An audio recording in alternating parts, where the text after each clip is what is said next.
Hey, good afternoon and almost Thanksgiving. Look, a lot to talk about. I have a hard stop in less than an hour because we have a meeting to talk about, hey, some of the things in this. So that's when Q&A has to end. So it's been a month, long time no see. I can't see you guys, but you know what? Good. But hopefully you guys can see and hear me okay. And if you can't, well, this is going to be a really interesting monthly update. Thumbs up? Thumbs up, yes. Sound and video. Has it been that long, Max, that you didn't remember? Okay, look, so let's get to the monthly update. So, number one, work in progress, gameplay, The Scald. So, the last but not least of Camelot Unchained support classes is in the final stages of internal testing. So, yay, a lot more information in this item. Just for a quick note, that for the initial release of the Scald, we'll have placeholder animations for some abilities. It's more important, as always, to get these folks in as quickly as we can for testing. And, of course, we'll add much better animations that are not placeholder when we get further along. Number two, work in progress infrastructure texture building. So one of our new folks, Shane, has been working on improving our build pipeline for textures and materials. Now, what does this mean? This means it will improve how textures look at a distance and also reduce specular aliasing. Now, what the heck is that? It's not a show that was canceled.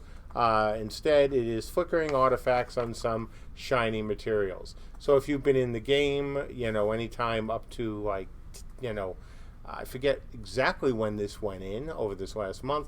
But if you've been in the game before that, you would see that. I saw it. I don't see it anymore, so that's great. Number three, work in progress that just landed. Also infrastructure, transparency improvements. So what is that? We've been talking about that for a while. If you've gone into the game and you've seen particle effects go off, sometimes, lots of times, they would color the entire screen when they weren't supposed to. They would color objects behind them, which they weren't supposed to. That is working really nicely now. It still's got some artifacts, which we're looking to identify so Andrew can stomp them out. He's currently actually stomping out one that we found on old 780 cards. So he's making some changes to that. Right now, anything on a 9, 10, 20 series from NVIDIA, as long as the video cards have been updated sometime recently, should work just fine. It's really cool and new tech, and it makes the game's effects look exactly how they were supposed to look. So number four, work in progress, tech knockback. So Matt has been working very hard on a knockback system. I was going to say a knockwurst system. It's not knockwurst, that's delicious, but it doesn't really fit the game. That will add a lot of excitement to combat in the game. Okay, now before anyone panics, especially those who played Warhammer or some other games where you can be knocked back, from one side of the country to another, we're not going to go that far. We certainly want to have knockback in the game, in the engine, and we'll tune it appropriately. God, I am out of practice here. But we will tune it, and it'll be nice. It's working, sort of. It'll be working hopefully soon after we get back from our short break.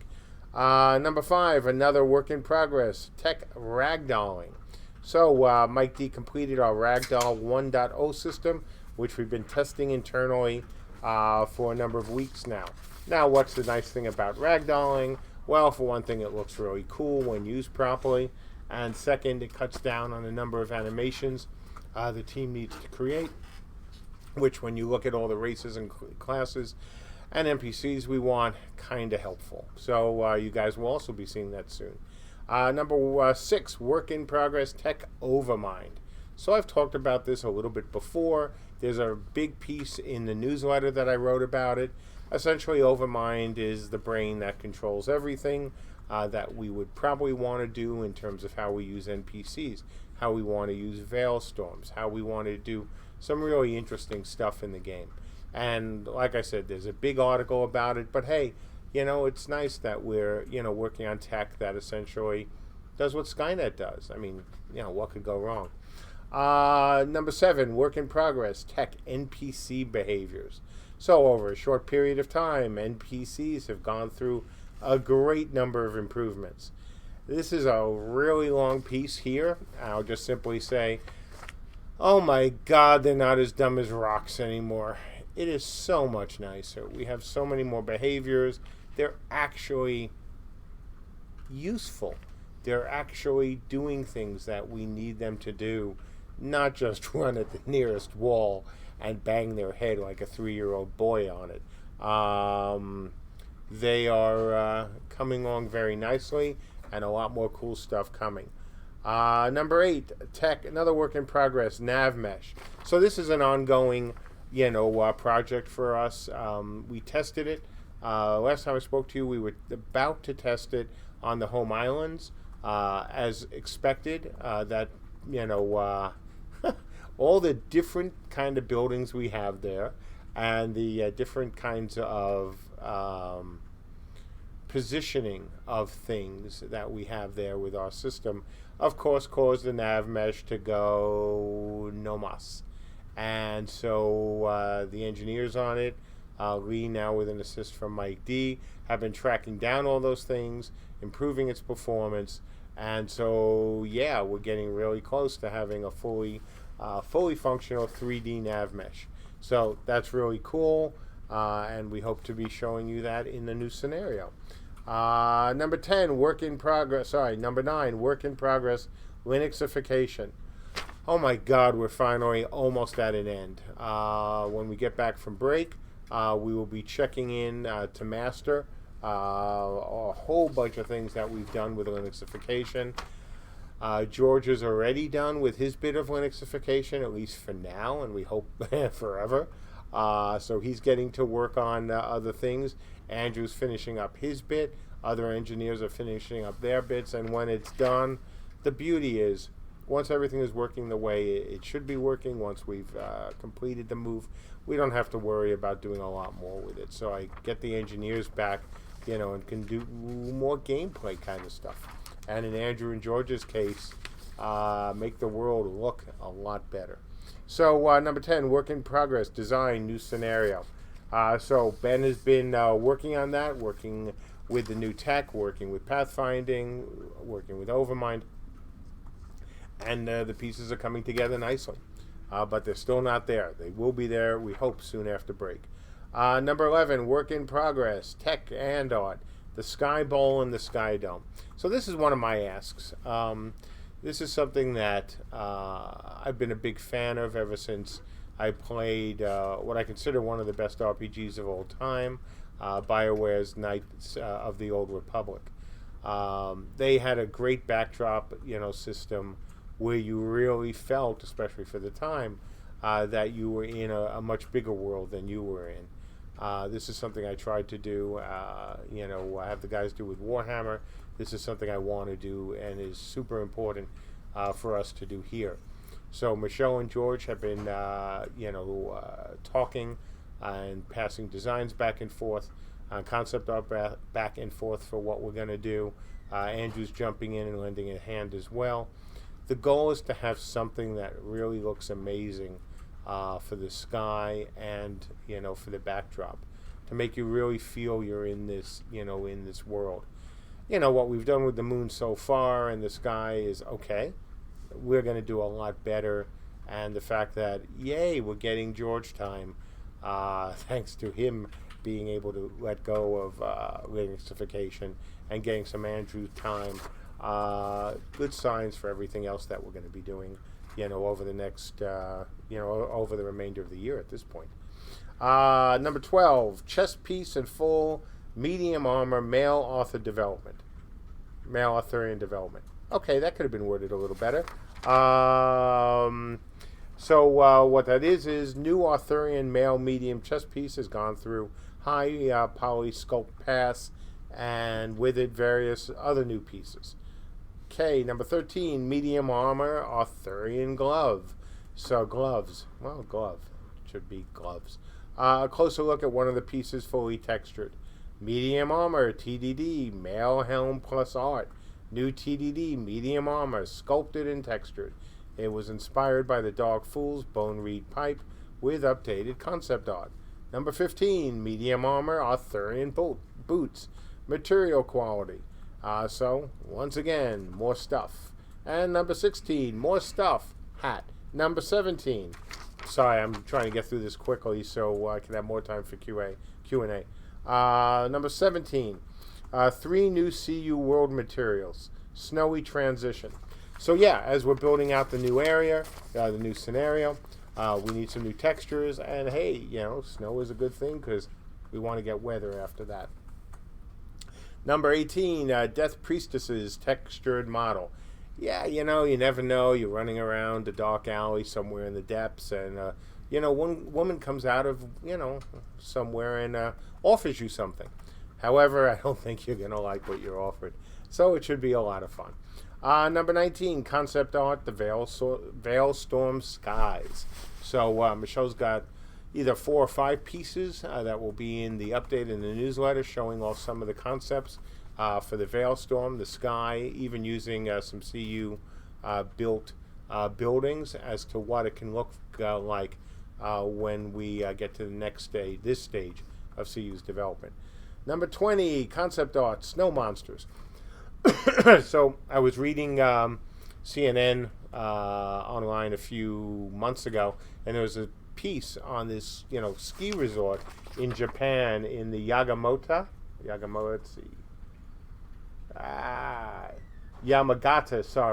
prefecture, where the weather is so cold and the snow and the wind so strong that for a certain portion of the year, trees and other objects are covered with rime, with frost, and so they take on the image of snow monsters. So we're concepting some of those to be used in the new area. And number 21 and final, concept art, realm wildlife, birds of prey. So if you've been in the game, you've seen Dragon on Fire. We want to get more things flying in the sky, things that actually make sense for the CU world. And so that's some of the concept art that Tina has done for the kind of things that, could replace Andrew's dragon kite. So look, 5:17 approximately. Let's get going with questions. Because like I said, I have a hard stop. 4:17 before 5, so I can go into a meeting about some of these things. Dark Society Network asks, Daox Midgard Healer had lots of additional jobs next to healing, like CC, anti-CC, interrupting, etc. Do you already have some side duties in mind for CU's healers? Oh yeah, I mean the healers can't be just about healing. While they are still not the class to play solo, if you want to succeed, they have to have other things that they can do, besides just heal. Scott Florence asks, as items such as crafted armor will be able to be customized, such as with armor tinting, would crafted building blocks also have such variations? Oh God, yeah, that's already part of the design and part of the code. Yeah, it's absolutely part of the code. I remember discussing it with Rob. So yes, absolutely. It's in effect now. It's working. I know it's in my spreadsheets for the crafting system. So yeah, kind of important. What you do with your blocks, is more than simply arranging them in a shape. Having them with built-in defenses, built-in protection, able to take some kinds of damage better, kind of useful, in a game with PvP. Paladin Brewer is asking the real question: turkey or ham? Oh, turkey. Christmas is for ham. Thanksgiving, oh boy, this year more than ever, lots of turkeys out there are for turkeys. And that's actually double entendre, because where I live, there's actually been, for some reason, turkeys running around. I don't know what kind of message they're trying to send other than eat me, but they've been running around the neighborhood. So, yeah, definitely turkey. I love ham on Christmas. It's kind of a tradition for Christmas breakfast, and then, being the good Jew from New York, Chinese food or Asian food, for dinner, because that's what you did growing up in New York. If you weren't actually celebrating Christmas with your family, you were going out to the only thing that used to be open, Chinese restaurants. Serber Nagini asks, what about World Game and Conquer system of the land? Kind of an open, big, huge, massive question. So that's part of what Overmind is there for. And I explained this in pretty significant detail, in the newsletter. But yeah, I mean, look, this is a game where you're going to be conquering and destroying and taking other people's, things. And having something that's watching over it, having something that's, reacting to it when necessary. That's, some of the tech we're building out now, or at least the foundation for the tech. I've got some good examples, in the article. It talks about, how, you can use it to do all sorts of interesting things with NPCs, with weather systems, et cetera, et cetera, et cetera, in a way that's super configurable by designers, very easy to use. The engineers are doing all the heavy lifting, writing all the code that we need to support, the spreadsheet interface essentially we're using. But it's really cool. It's, the progress we're making on it is really rapid. And, it's a nice thing to have now, and it's going to be an awesome thing to have when CU launches.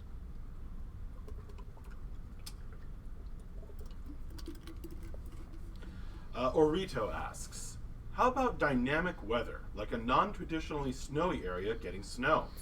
Sure. That's part of where the veil storms come in. Things change. We talked about this a long time ago. And so, yeah, absolutely. Weather systems is something we haven't spent a lot of time on yet, but it's important for this game, actually, and we've said it's important for this game, so it will get some loving. Hopefully sooner rather than later. Serber Nagini asks, oh, no, wait, I already asked that question.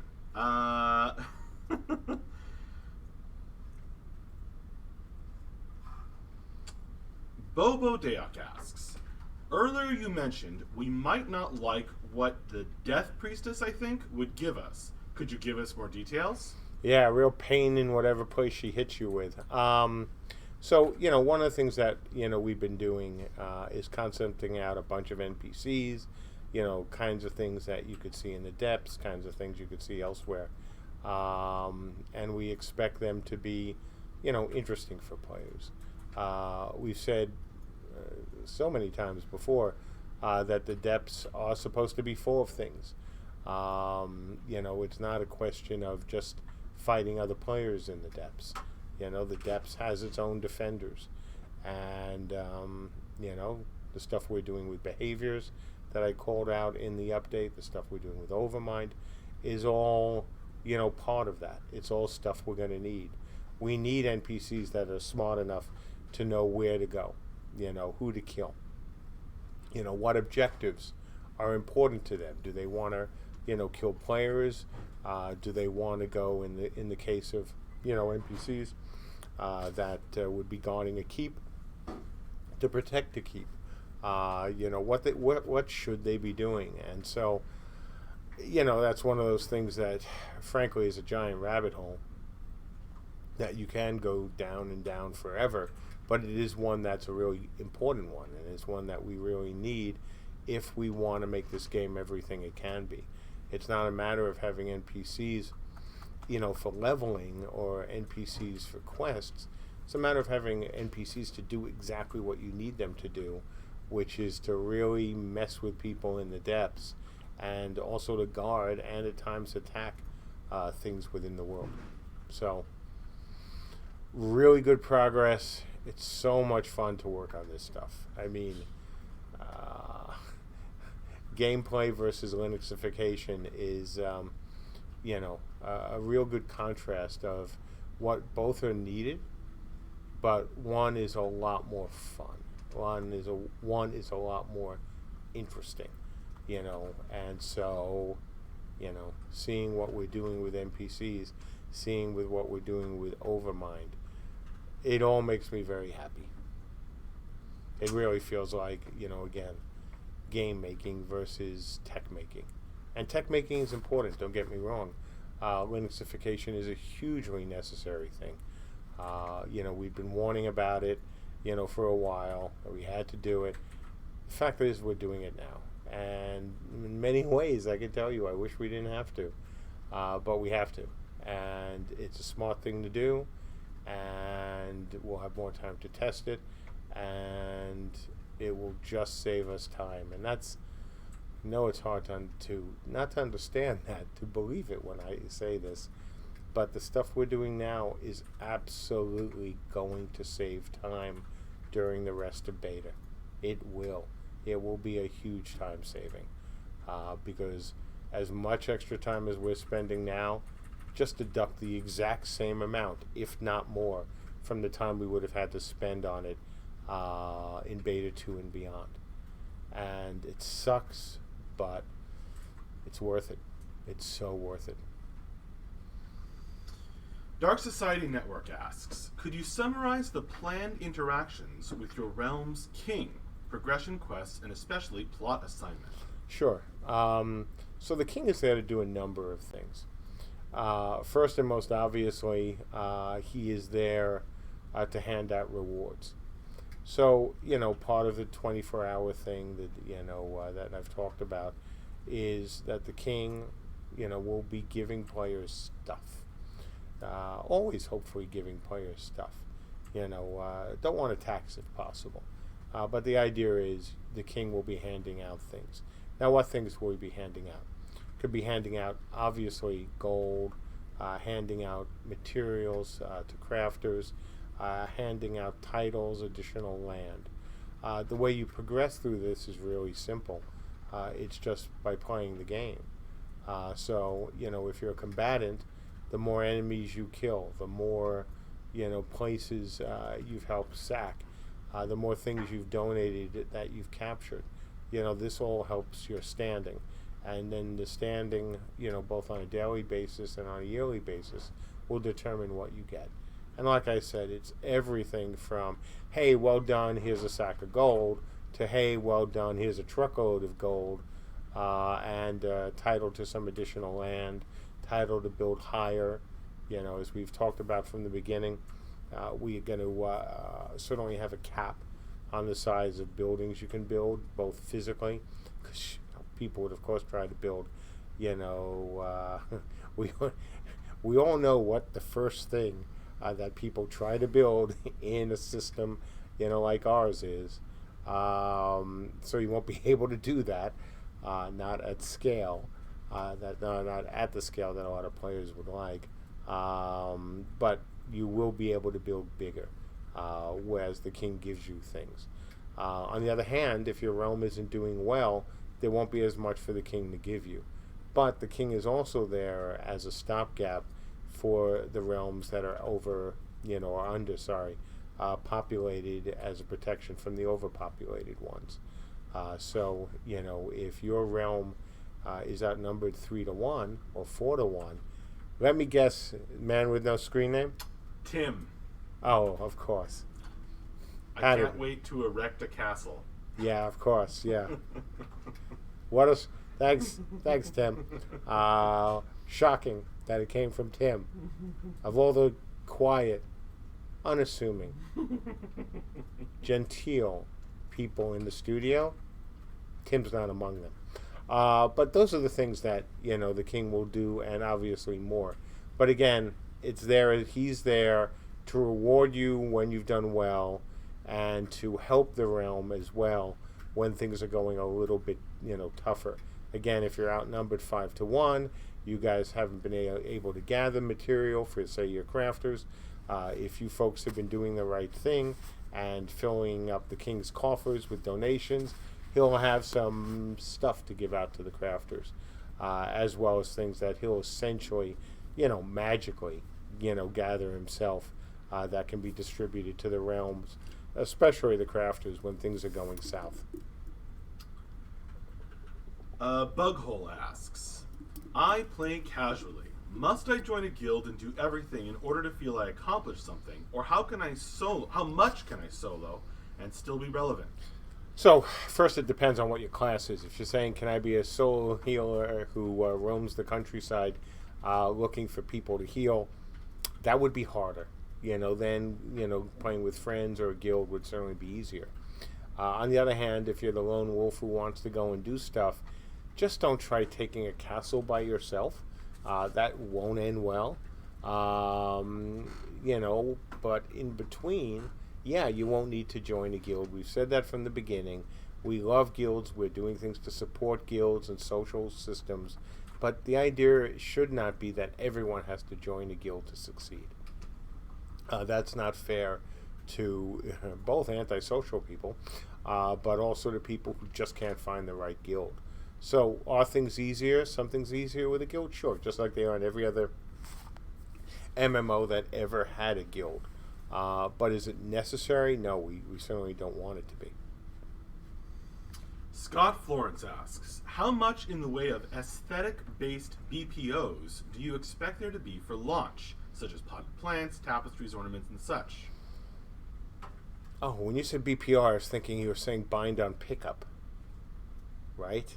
Because BPO, just confused me for a second, and I don't know why, but it just reminded me of bind on pickup. Sorry. Weird.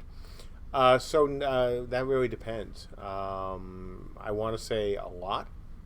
Certainly for the housing system, we need those things. But it's a question of just how much art time do we have. Are we going to be as decorate your house friendly day one as some of the larger MMOs were who spent a lot of money on this? No, they probably spent more money on decorations for houses than we're spending on the entire game. But we do expect to have a bunch of things. Honestly, it's not something we focused on right now because it's secondary, tertiary, compared to everything else we have to do. Carrick21 wants to know about a realistic release date. I know this is hard to predict. I'm not giving one. I just can't. I've embarrassed myself enough with giving out dates before. I'm not going to do it again. All I can say is look at the progress we're making. Look at all the new things we're talking about, the new things you can see in the game, the improvements you'll see in the game next month when we're back in testing, the improvements that we continue to make. I mean, one thing that nobody can accuse us of is not showing you folks everything that we're working on. So, I can sit here and make up a date. I could sit here and even give you a date that we've talked about here, but it's going to change. All I can say is look at what we've been doing. Go inside the game when we're testing it. Look at the progress. Look at, even though we've lost a number of engineers, due to Linuxification, look at how much other stuff is getting done. And keep in mind, we're going to get all those engineers back, working on the rest of the game really soon, including, like, they've already started, as George has, and Andrew's found some time, to do some things as well.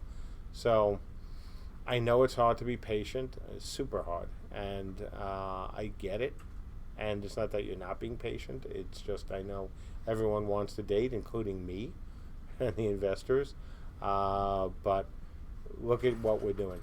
Just let both the quality and the quantity of work that we've shown give you a good feeling about where we're going to be next month and then next year.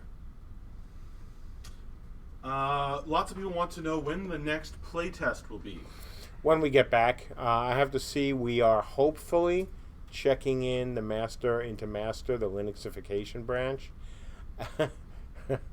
and that may break everything. But we'll see.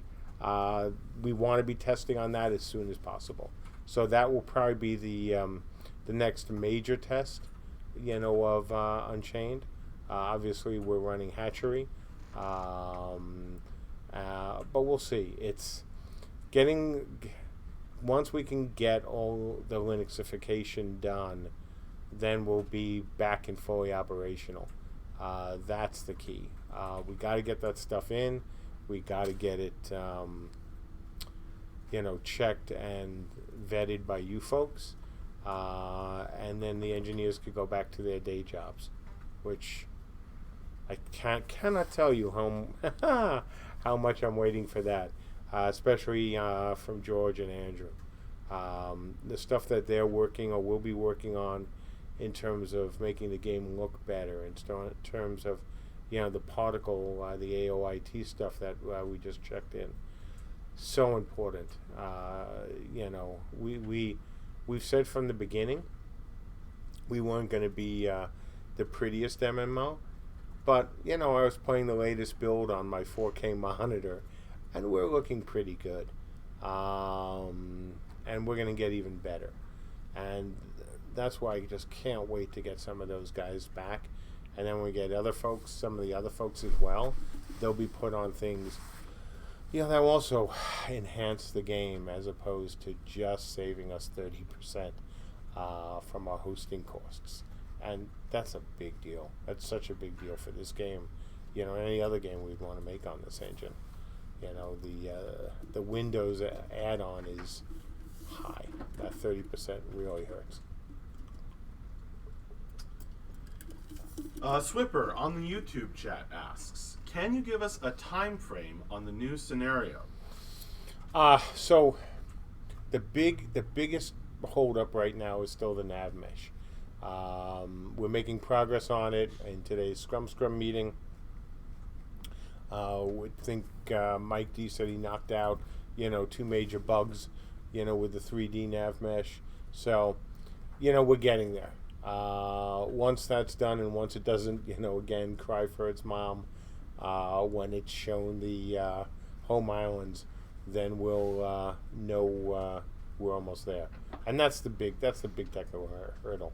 Ben can do what he needs to do with Overmind and making the world look better fairly easily at this point, compared to the much tougher assignment that the tech guys have. IOG has what they describe as a horribly specific question. Related to the in-game map and scouts. Mm-hmm. Will the information transport include bonfire/semaphore/flag waver towers as small-scale RVR objectives? I would very much like to have things like that. It is stuff we have talked about. It's stuff, if you go back to the early days of Dark Ages development, one of the things that I talked about was having the signal fires from essentially from Lord of the Rings, not the movie, but the books, for Dark Age. Now, that never happened. I'd love to have something like that for CU. And we will. I know we will.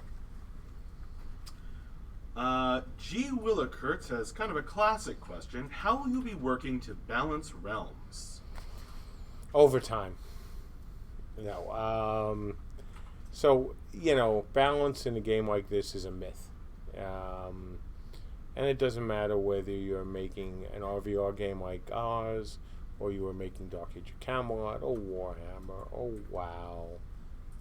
Balance is illusionary, it's ephemeral. Nobody ever balances one of these things 100%. You can't. Not unless everyone is exactly the same.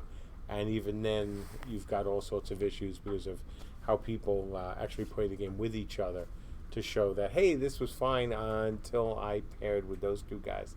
And they were a force multiplier, and then all of a sudden, hell broke loose. I love that term, hell breaks loose. But can we do a good enough job? And the answer is yes. I mean, you look at Dark Age. Dark Age is a perfect example Yes, you can do a good job and still be yelled at by the community, and people will still play your game. And it doesn't mean that they'll play the game if it's crap, because they won't. People generally are smarter than that.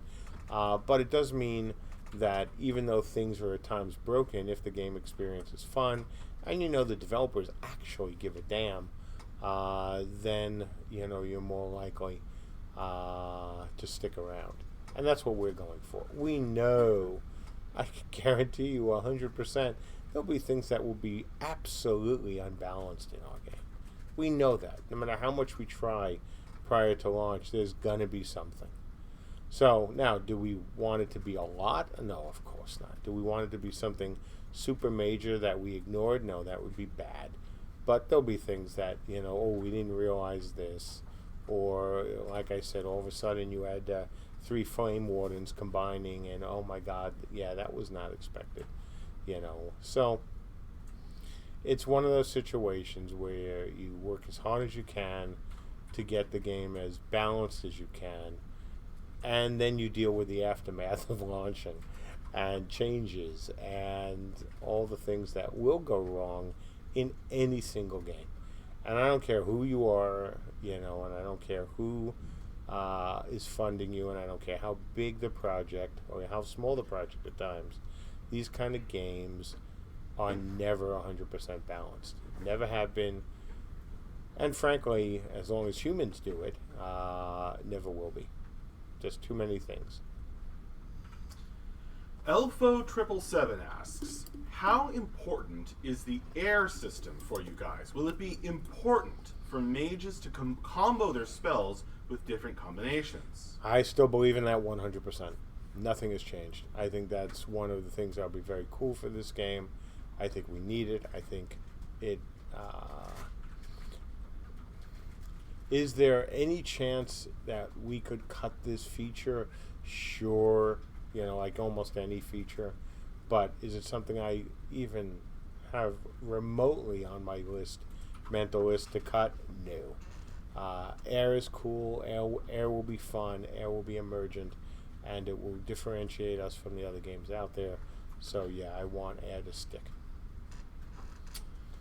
Riley Stang asks, in regards to testing the game with AI-controlled clients, is it being used for anything beyond just stress testing the server and client? Perhaps for testing all the various combinations of classes, realm imbalances at really high speeds to get more data on how to improve things? Bitcoin mining, actually. No, of course not. No, what we're using them for right now is stress test more than anything else. There's nothing like having all those, bots and arcs running around, using abilities, talking, stressing the system.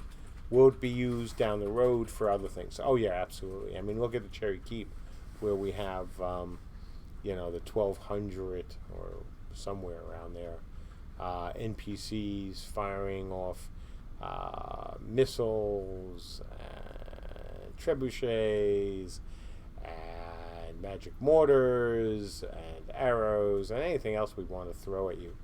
Having stuff like that is so handy. And, it's allowed us to build the tech we've, been able to build. Being able to stress test the game and the engine the way we have it's invaluable. It really is. Same with the NPC tech we've, been working on. God, I wish we had this for, Dark Age or even Warhammer. So, will it be more useful going forward? Yes. You identify some of the things we'd like it to be able to do. That we hope with a metric system will capture, the data that we really need. But the nice things about AI is that, they can run 24/7 if you want them to. And so, you can really test things in a way that you can't, in general, test with players. And so we're kind of looking forward to that, to continue using them that way and other ways going forward.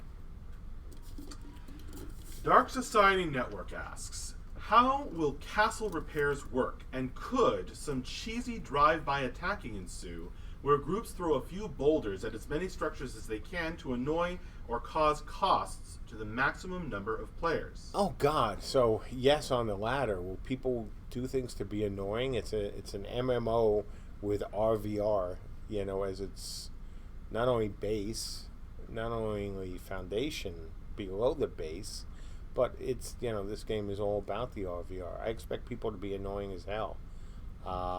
It's part of the game. Now, could you run around with ye old, projectile throwing wagon and just, go through the countryside hurling boulders at people? In theory, yes, but I had no plans for creating such a vehicle. But could you be annoying? Of course you can be. Will you be able to, do things to try to put costs on people? Sure. Now we know this, and you folks know me. And so if we already know that this is going to be a problem, we kind of sort of need a way to deal with it. And that's going to be a subject of another discussion. But yes, you can be annoying. Yes, we have plans to deal with it. And the idea as well being that we don't want repairs that... So if a single stone hurled at your lovely castle could cause, days of repairs, that would be bad. That would be really bad. People would be very angry at something like that. So it won't be that simple. Now, on the other hand, if you built a hut out of wood, that's essentially a few sticks just holding each other up, nothing good will come from that. But if you built a real, defensible structure, I wouldn't worry about the random rock throwers in general. ILR on the YouTube chat asks, do you foresee construction aiding in the transportation of resources? Oh, yeah, absolutely. Getting things back and forth is supposed to be one of the things that's a slight pain in the butt, to do. And so, having the better, wagons, having the better things that you can use to transport materials, kind of important. Bobo Deok asks, when most of the work on support classes is done, which archetype will you work on next? We'll tell you guys that next month. Let's get these guys done. Let's see where we're at and make a decision, whether we want to proceed with another archetype right away or we want to do more work on these guys. One of the things that's really important, and I think I hope you folks will agree with this, is that we don't try to rush in the classes before we have a really good understanding of making a few of them work right. Now, I'm not talking about balance. I'm not talking about, launch ready. I'm just talking about getting in enough classes that you can start to feel like a game. We can start to get some good feedback. We can start to look at how the system's holding up, where are the problem areas, before we start adding more classes. So that's the current plan, subject to change, of course. But, right now, we'll get these things in, we'll check the data, and then make a decision on what to do next, whether that's full-on new work on additional classes, or some work on classes while we do other work on the older classes, until we get things in and actually playable in a significant way. It doesn't make sense to just start throwing stuff at a wall blindly. That would be a mistake. Orito asks, having touched on knockback, will there be spells to cause a pushback as well? Yes, I would like to have that. Knockback is one of those things that can be a lot of fun. It can be really useful. It can be controversial as hell. And it's something we are certainly not approaching lightly, but it's something that will be cool for the game. But, it's a big but, it's also got to be done right. Again, knocking people back against, a wall is one thing. Knocking them across the map is something entirely different. So we've got to get that feeling good, and then after that we can see what else we're going to use knockback for. IOG asks, in regards to the space between post office and the daily report, how much of the inner workings will you explain to testers and players? Oh, I'm going to try to explain everything. I mean, realistically, we've said from the beginning we don't want a lot of secrets, as we go and test stuff. So that hasn't changed. It would be silly for us to keep things from you folks if it affects your ability to give us useful data. Again, we'll have metrics, but that's only... Metrics can't tell us how something feels. Metrics can't tell us, things other than really hard data, even if it's how much time was this class played and what's the time to kill, etc., etc. And, giving you folks more data, giving you folks really a good understanding of how things operate, I think is going to be really, really helpful.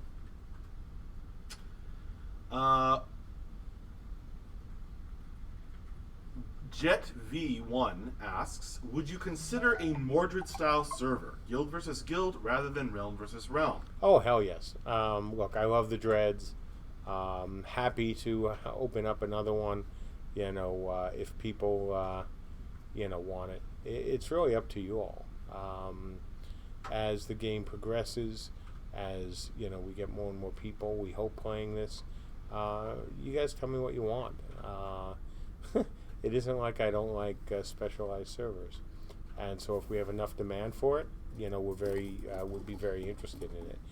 And one of the nice things about the cloud versus cold iron is that we can spin up small configurations for of the game than we could otherwise. Where we would physically have to buy the boxes. So there may be room for the equivalent of the Dreads, even if there might not be as much demand as there was, not only in modern games for that type of server, but also in the older games. 5-minute warning, Max. All right. Well, we have 2 good ending questions from Bobo. Ooh, a double. So, first off, Bobo Deok asks, if you cannot choose according to your favorite class, from everything you've created about the CU world, which realm would you like to experience through the Matrix? Oh, that's a good question. And it's kind of hard not to answer it because it is a really clever way of wording it. Well done, Bobo. Okay, I'll answer that.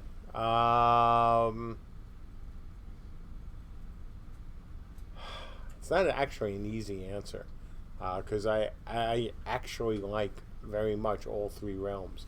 They appeal to different sides of me. The Arthurian, for example, realm has a certain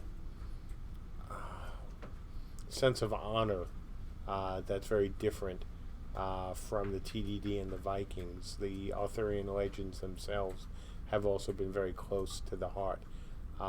So that's hard. The Vikings, they're friggin' Vikings, for God's sakes. And boy, that is appealing. Fun, frolic, and boat rides on an ocean, that I love are also appealing.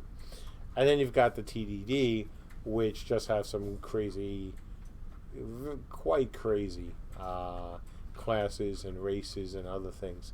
So it's really tough, to pick which one. But if I was going through the Matrix, it'd have to be the Vikings. I mean, Vikings Matrix just fits. I don't know if the answer would be the same out of the Matrix, but in the Matrix, yeah, that'd be just awesomely cool. But like I said, they're different. I would probably pick different realms depending on how the question was worded. So well done, Bobo. Okay, number 2. What was the best moment concerning gameplay creation this month?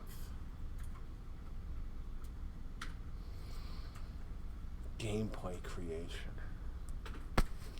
Oh, probably still the NPCs.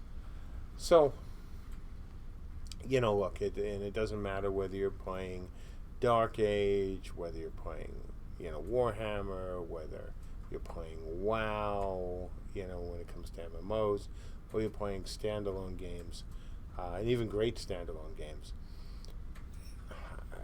The moments that I've gotten as I've been playing, inside our crazy engine with the networking tech, that we have, so that, hundreds of NPCs don't matter.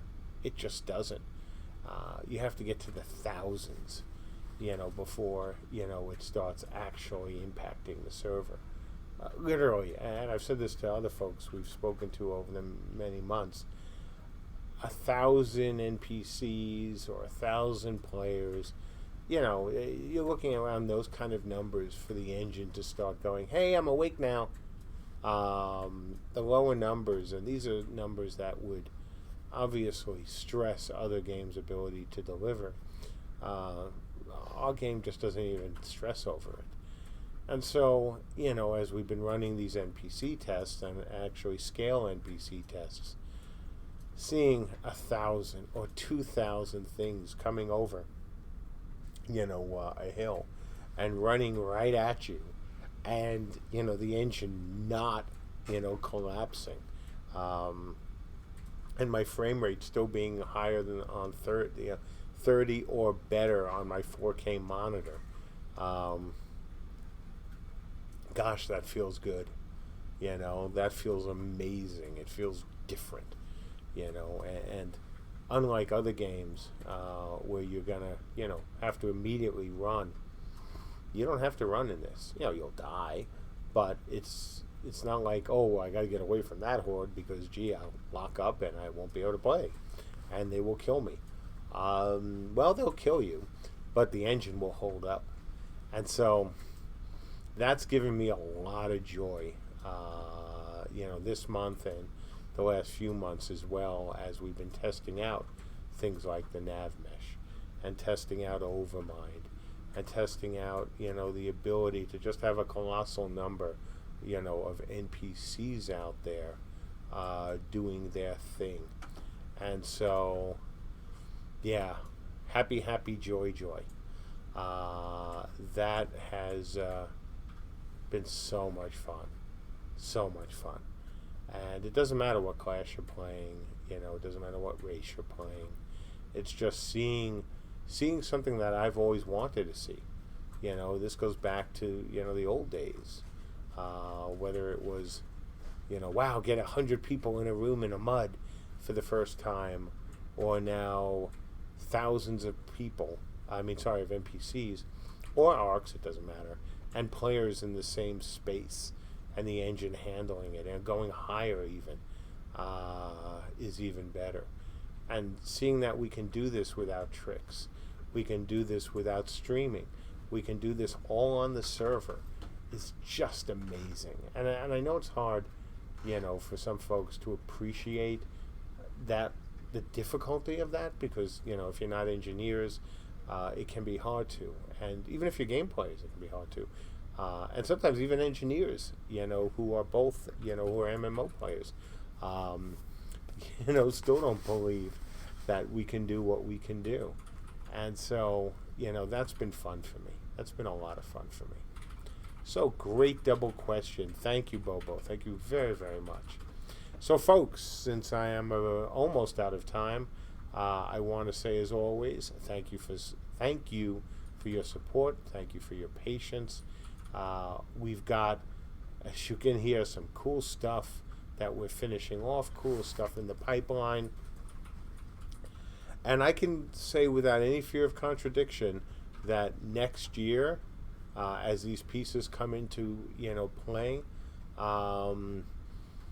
it's all going to be, you're going to see everything we've been doing.